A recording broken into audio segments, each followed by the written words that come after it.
bumisita ang mga industrial engineering students ng Polytechnic University of the Philippines. Let's go, PUP! At meron pa rin po mga estudyante, yung University of Rizal System Cainta. Kasama rin natin. Mga estudyante ng Batangas State University, kasama rin po natin. At syempre, the National Engineering University, Arasov, from Nasugbu, Batangas, di ba? Kayo rin yun. Grabe, salamat po sa inyong pagbisita. Anyway, sangayon tayo dyan. And having an angel sing, and having an angel sing, and having an angel sing.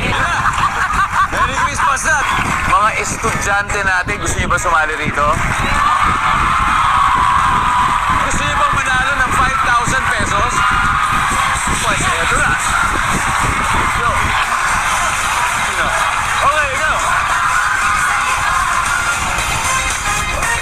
Tiga, ano school ka? Taga PUP po! PUP! Okay, anong pangalan mo? Ako po si Day, Sir Dan. Say, pipili mo ng maayos ang boss mo para hindi mo itetext sa kanya to. Sa sobrang galit ng empleyado, tinext niya ang kanyang boss. Sabi niya, sa totoo lang, hindi ko gusto ang blank nyo. Ano kaya yun? Hindi ko gusto ang buhok mo. Buhok mo! Services? Yes! Mga services. Dahil may dalawa pa sa board na hindi pa nakukuha, siyempre yung mga estudyante, bibigyan natin ulit ng pagkakataon manalo ng 5,000 pesos!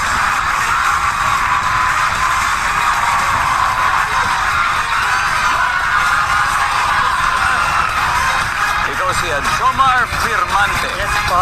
BS Hospitality Management sa Batangas State University. Yes po. How are you doing today, Jomar? Yes, okay naman po so far.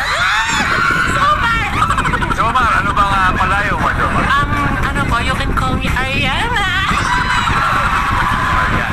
Anong karaniwang reklamo ng mga pumupunta sa Montesting? Ano ba to? Ano po, mahaba ang pila sa CR. At minsan may bayad pa. Kaya nga, Di ba? Nakakainis na, no? Gusto mo ba manawagan o huwag na sila magbabayad sa sila? yan, sa mga nagpapabayad sa CR dyan, ilibre nyo na lang.